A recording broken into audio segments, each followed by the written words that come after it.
All right, hello everyone. My name is Lovey. I am the girl without gluten, and today we are going to be making gluten-free ravioli. So I have let's see, it's the America's Test Kitchen How Can It Be Gluten-Free Cookbook. I've had this for years, and I've really only made the bread recipe from it before, and then I think like a few random recipes here or there. But every time I've made a recipe out of this book, it's turned out really good if I followed the instructions. Which today, we're going to be making ravioli. This is going to be my first time making pasta from scratch. I've never made it even like before I was celiac, and I've never attempted it since I was celiac. And I have everything for the recipe except for it says to use a pasta roller, like a machine pasta roller. Like I think you could do one of the manual crank ones, but it says to not use a rolling pin. And I don't have one of those, but I do have a tortilla press.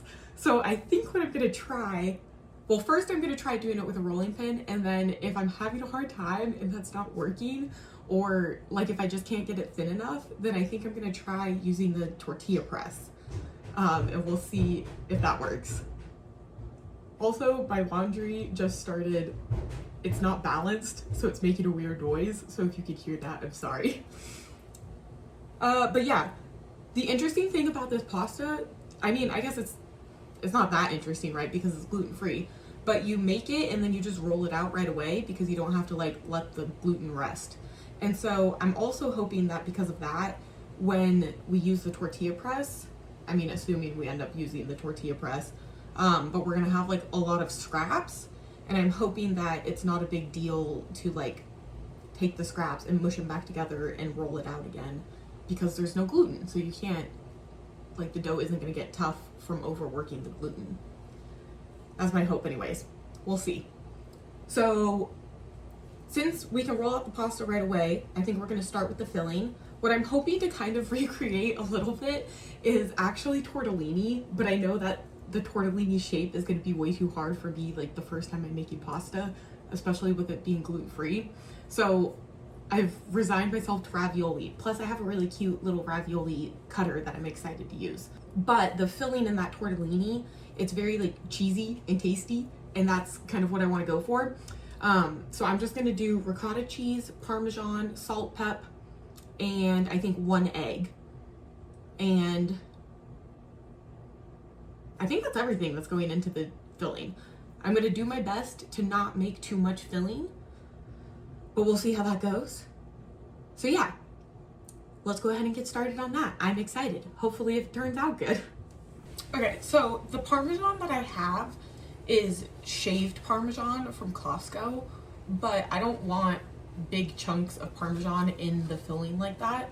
So I am going to blitz the shavings in the food processor to grind it up to make it like grated Parmesan, and then we'll add that into our filling.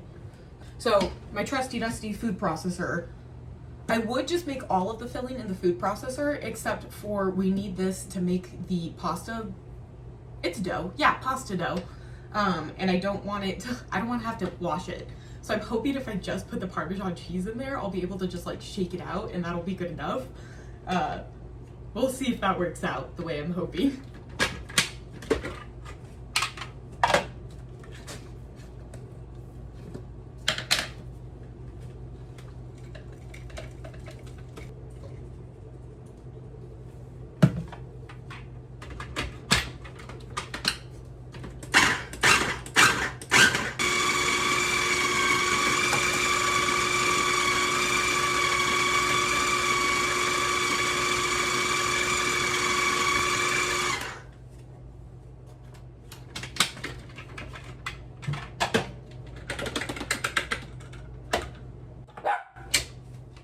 Okay, yeah, that worked really well. I think I will, I definitely won't have to wash it in between.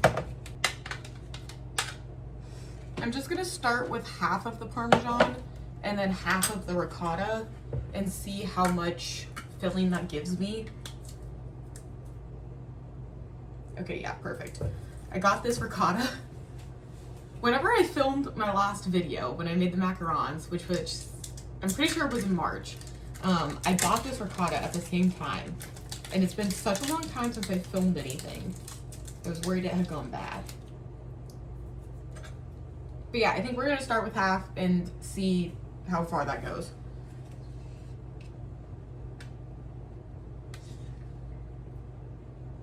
Okay, honestly, I don't even know if that was a full half. Which, this is a 15-ounce tub, so like 7 ounces, I guess.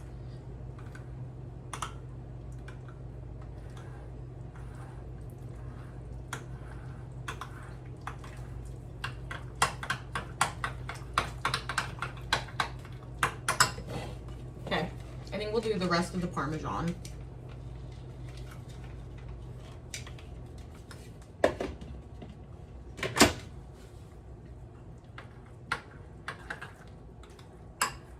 So the ricotta and the Parmesan are already pretty salty, so I don't think it needs too much salt, but I also like salt, so we're gonna add more. And then I'm gonna add white ground pepper.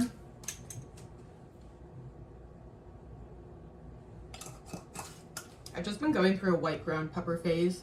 I don't think I dislike black ground pepper, but I don't think I like it as much as I thought I did. But I still want some.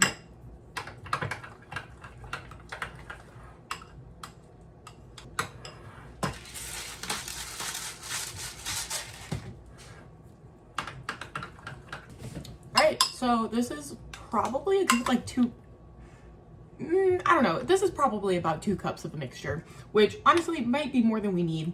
So I'm going to stop adding stuff to this now. I think I'm going to put this in the fridge so that it kind of firms up, just because I think that will make it a little bit easier to scoop into our, whatchamacallit, noodles. So yeah, I don't know. This part I'm just kind of making up based on what I've seen online and like vibes. So hopefully it turns out good. I think this is pretty much the same filling that I made. I think it was Christmas. I made a bunch of lasagnas, and this was essentially one of the layers. But I mean, it tastes good, so it's hard to go wrong with cheese. All right, so now on to the pasta dough. It's just 7 ounces brown rice flour, tapioca starch, xanthan gum, salt, eggs, which I have on that counter, and olive oil.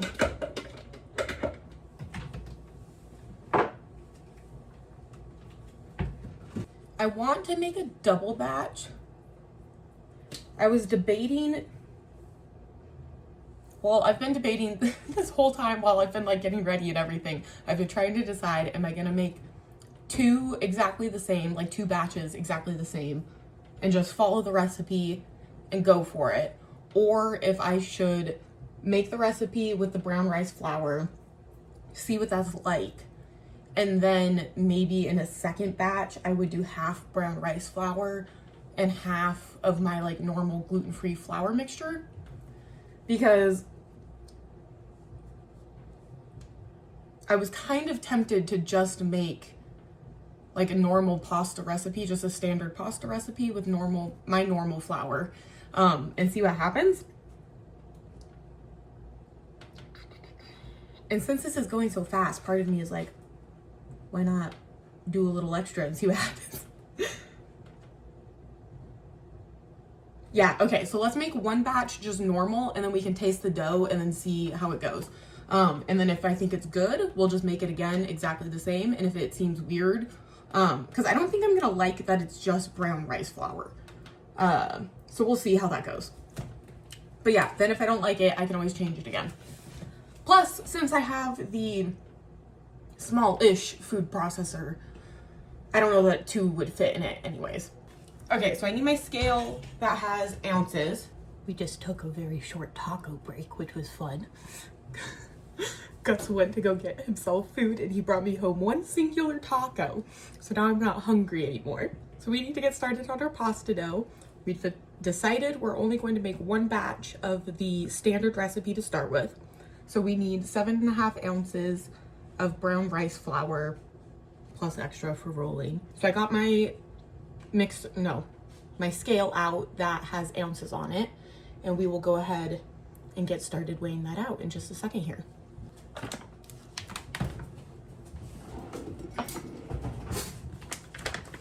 I am kind of running out of my resealable Tupperwares,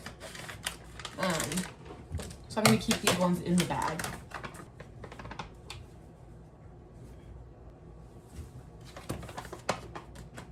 I'm going to get all of the flour out of the zipper before I try to seal it.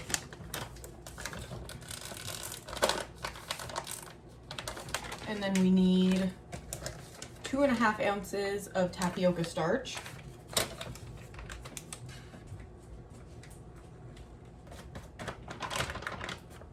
Getting all of the flour out of the zipper is what makes it so that the next time when you go to open it, you don't like get a huge puff of flour. Or I mean, it at least like helps. Also, if your food isn't sealing properly, it's not going to stay fresh as long. So I think it's worth the extra step. Okay, so now we need 1 tablespoon of xanthan gum.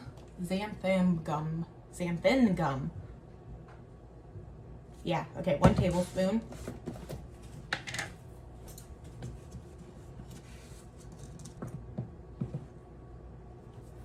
And then we need 1/2 teaspoon salt.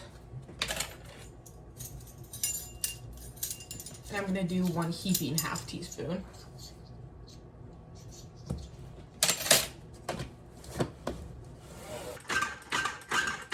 Okay, so we just blitzed that a few times to blend the dry ingredients together. And then now we need 4 large eggs.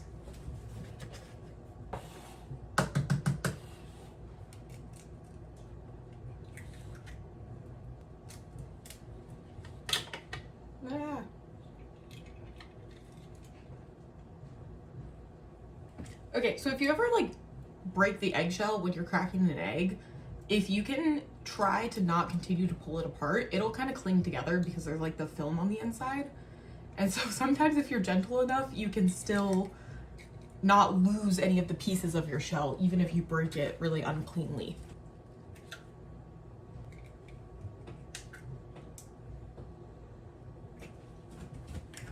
Okay, and then 1 tablespoon olive oil.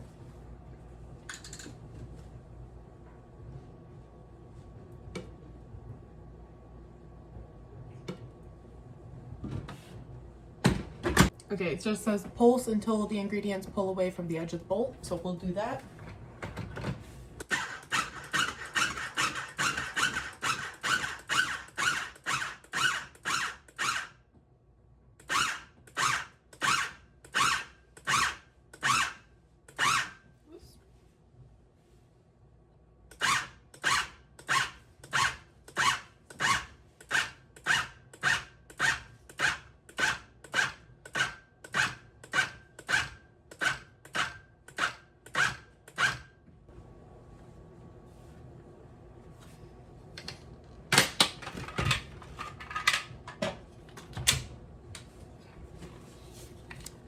This is not the consistency I thought it was going to be. I'm gonna try knocking the flour that's around the top edge down and then pulsing a few more times. We might have to let it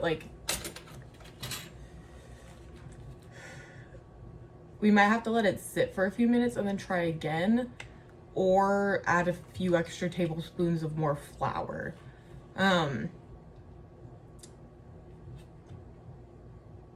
I've been hearing a lot lately though about how gluten-free flour takes longer to fully hydrate. And so I think sometimes like you can add too much flour because it looks like there's not enough, but it just needs to kind of hang out for a minute. So we'll try that. But right now, like this is not enough flour because this looks like cookie dough, not something I could like roll out and knead.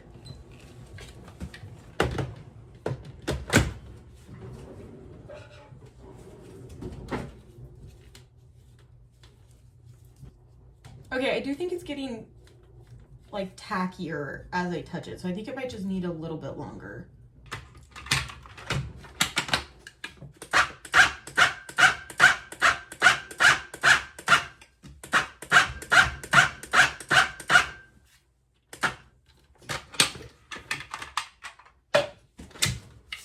Okay, yeah. So honestly, even just like as I was talking about that, now it's starting to come together a little bit more.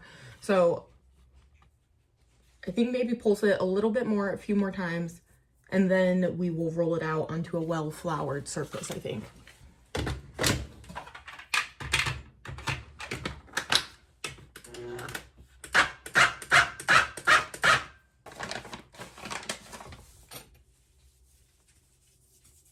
Okay, so that was probably like a good tablespoon I just added to the counter.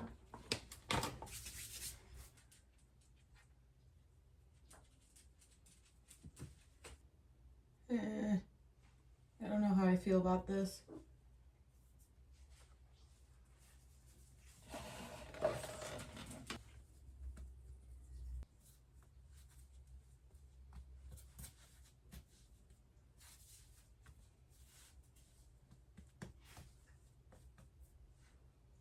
The sharp.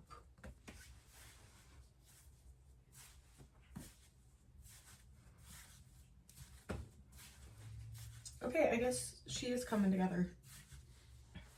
Shouldn't have been talking smack, I guess.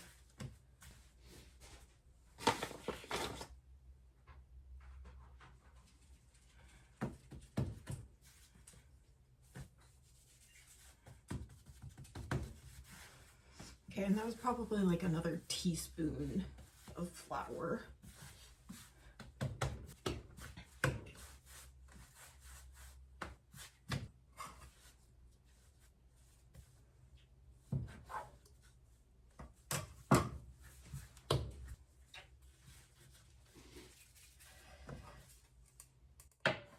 All right, so now here's the question. Seeing how weird this dough is, do I think it's worth trying to roll it out and laminating it the way, I don't know if laminating is the right word, but like it says to roll it out, fold it in a few times on itself, and then like keep rolling it out, which I do think we need to incorporate a little bit more flour, so I do think I'm going to try that. Talked myself into it.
Okay, so it said to keep rolling until it was thin enough you could see through it.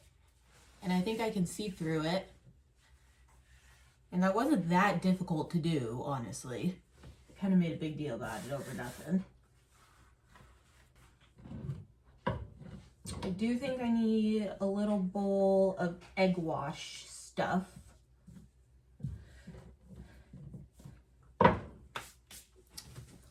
Which I really should have done before my hands were all gross. That's okay, I'll wash my hands.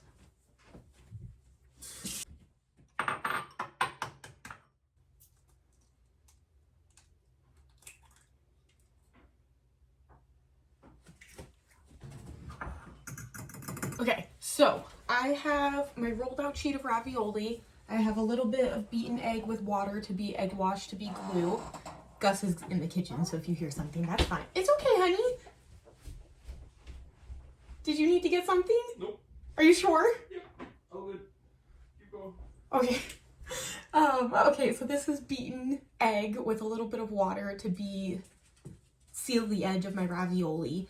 And then on my other counter over on this side of my kitchen, which you guys can't see, I have a baking sheet with parchment paper and loose flour spread on it. So that way, after I make my raviolis, they can go on that baking sheet and not all clump together. Rolling that out wasn't that bad. We'll see how this next part goes. Oh man, I just put a hole in it. Okay.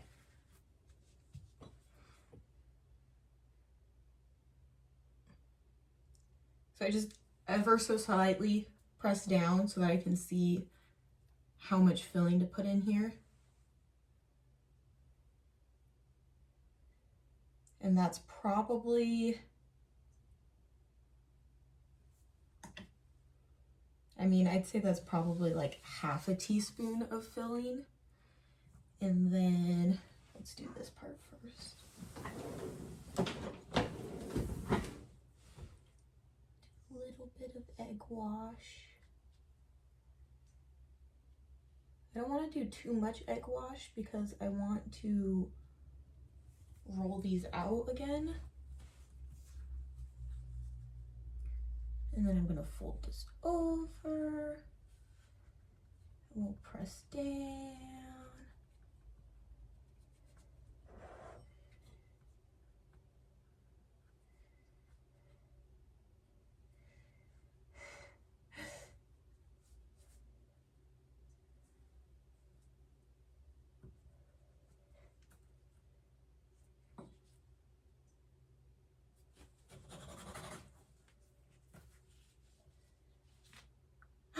Oh my gosh.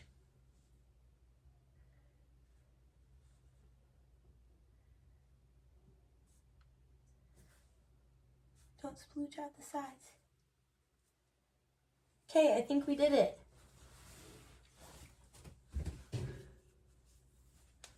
Ta-da! It's my singular ravioli. I got this little, the heart-shaped ravioli cutter my sister gave me for Christmas. And so I've been wanting to use it since then. And I'm finally getting around to it. Only 5.5 months later. Okay, so now this is also another question is, I'm hoping I can just continue to roll these out. And I mean, it'll get a little bit tougher because there's more flour in it. But I'm hoping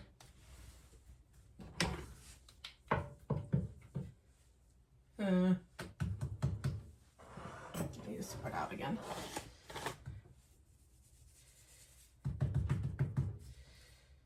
So one of the keys when you're rolling stuff out that's really thin and kind of finicky is to pick it up and move it a lot so it doesn't get stuck to the surface you're rolling out on.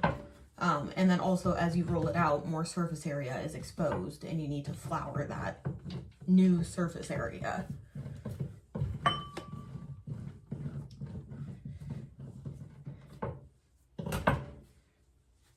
Okay, it's definitely easier to roll it out now that it's has more flour worked into it.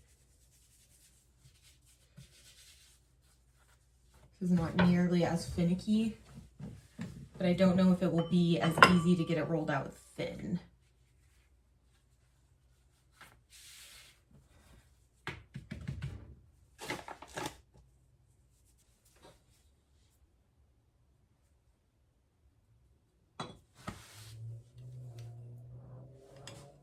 All right, second one rolled out. I did my little imprint so I know how much filling I can put in. This time I want to be careful to not get air in it.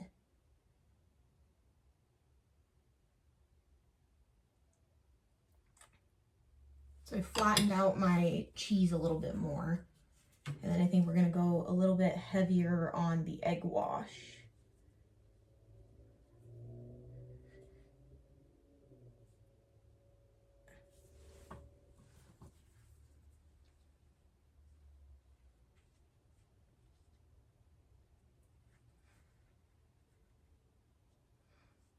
And then I think I smoothed all my air bubbles out there.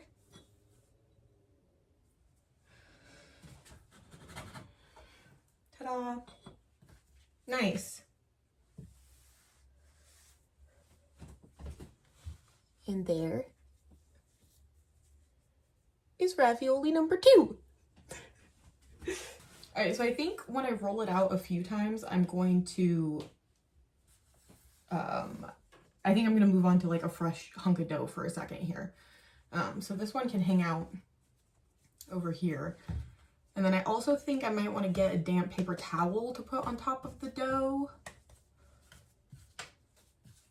so it doesn't like dry out and get all crusty and weird. So we'll see about that. Okay, so this is just a damp paper towel. Try not to rip it in half. And I'm just gonna put this over the top of my little dough, which I now realize you can't really see. Okay, and then this is a fresh piece of dough, so it's gonna need more flour rolled into it probably. My hands are slightly damp. We'll be generous with the flour here.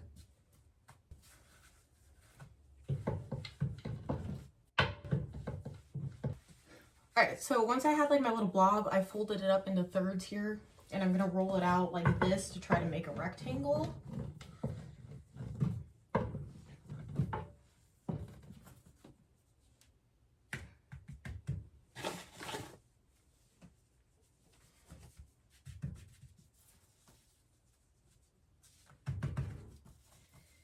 And now that I have my little rectangle, I'm gonna try to make it,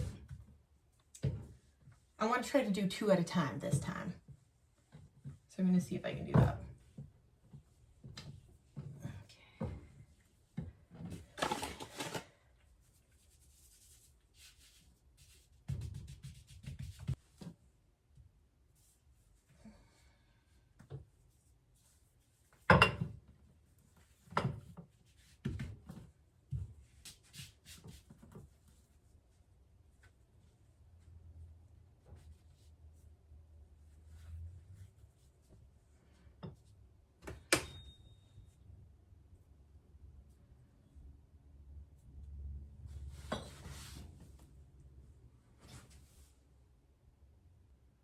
Maybe I should put this in a piping bag.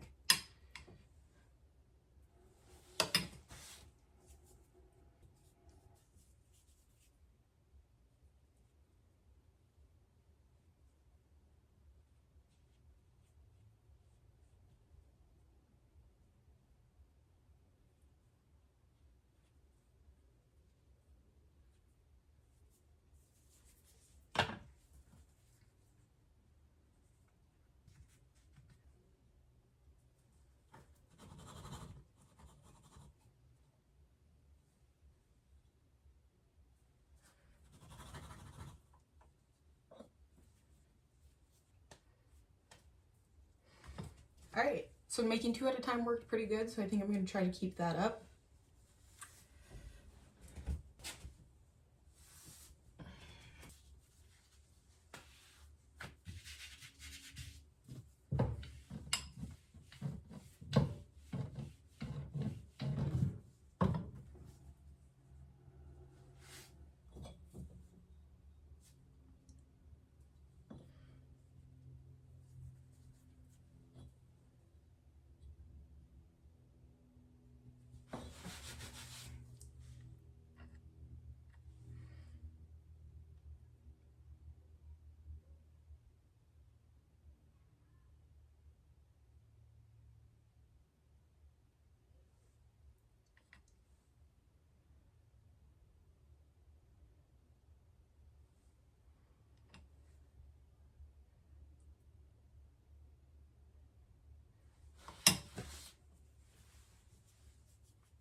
Alright, so I have made, I think, 6 raviolis right now, and I have them just hanging out in the freezer so that way they're a little easier to pick up. I still have a bunch I need to roll out over here, but I think what I'm going to do is go ahead and make up the 6 that I have now, and then I can have that for my dinner, I guess, and then you guys won't have to sit there and watch me roll out raviolis forever.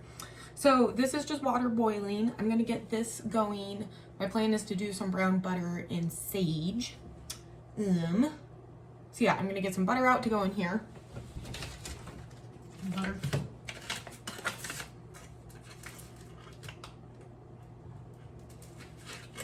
That's maybe a tablespoon and a half.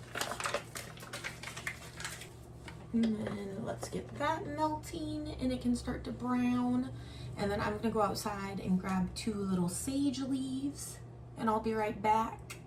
And I think that's everything for right now. All right, so here's 2 little sage leaves.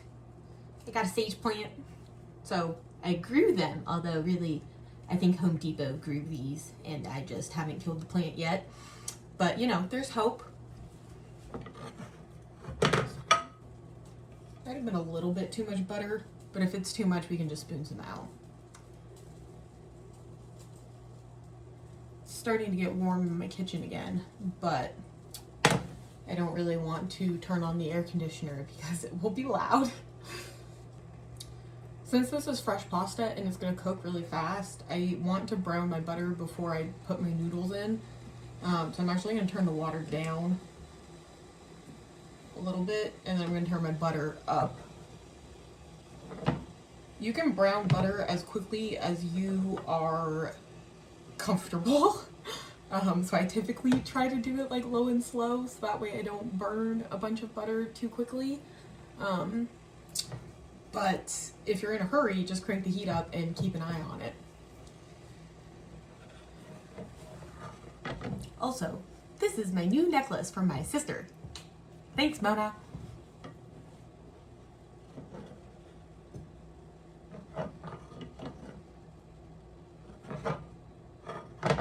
Alright, so this is all melted now and it's starting to toast just a little bit, so I'm going to turn this back to like medium low because you don't want to burn it. And let's get our water back up to a boil so we can put our noodles in. Alright, so here's my baking sheet with my raviolis on it. And when I have extras, I'm going to put them on this baking sheet, coat them with flour, and then flash freeze them. And then I'll put them in a like gallon-sized Ziploc bag after they're frozen. So that way they freeze individual and then don't get stuck in a big clump. And I'm going to take a slotted spoon and lower them in. Yeah, these are way easier to pick up. When they're cold, and then it's 4:04. I think these are probably only going to cook for like 2 minutes.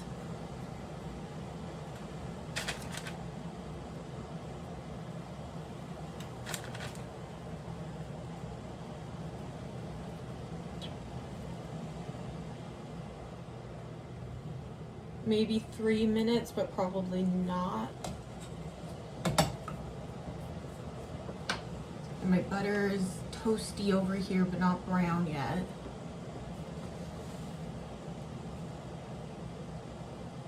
Let's take my 2 sage leaves, toss them in there.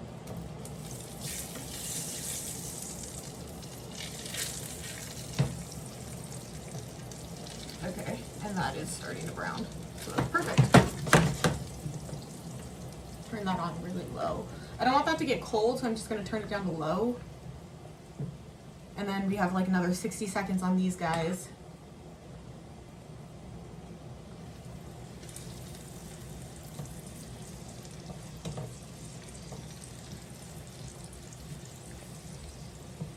I used to do this a lot with my mom with gnocchi.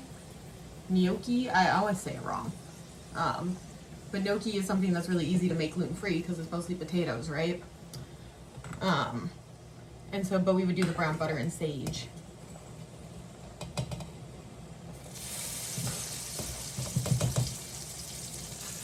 Ah! No! I also bumped my noggin.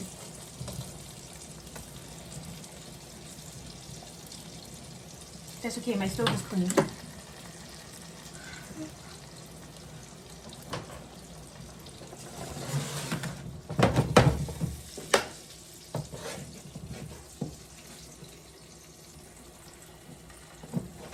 Alright, so I just flipped every ravioli. And then both burners are off, but the burner is definitely still hot. And I'm just gonna let that sit for a second while I grab a plate. Alright, let's... Alright, I don't have any parsley or anything, so that's gonna have to do. But there we go. There's our ravioli. I'm gonna grab a fork and taste it. The stove is still hot.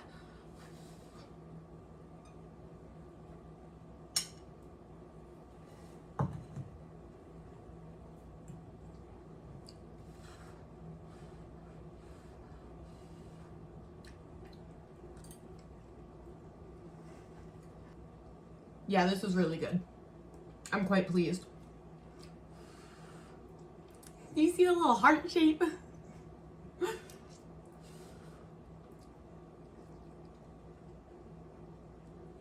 Yeah, I mean, that's definitely the best gluten-free ravioli I think I've ever had.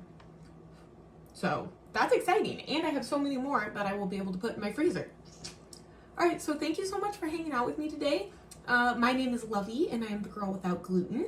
And I had a lot of fun just making some gluten-free ravioli. So yeah, if you want to hang around, feel free to subscribe. And if not, have a nice day. We'll talk to you later.